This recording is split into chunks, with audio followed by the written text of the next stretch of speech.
hamkasblar, hurmatli yoshlar, talabalar, o'quvchilar, hurmatli bizim tuman bo'lim rahbarlari, bugungi murojaatimizda sizlarni ko'rib turganimizdan juda ham xursandmiz.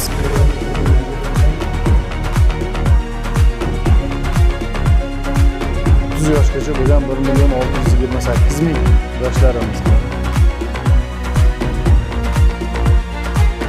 350 nafarga yaqin yoshlarimizni o'zini o'zi band qilib, Damas avtomobilini Aloqabank tomonidan ajratib berildi. Mana 2025-yildan 725.102 nafar yoshlar balansi shakllantirildi.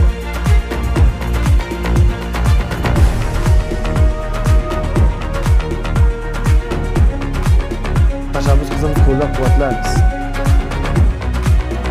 Qachon yosh sizga ergashadi, o'sha yoshlar chaqirib, gaplashib, shu muammosini hal qilib, xalq bergan bo'lsak.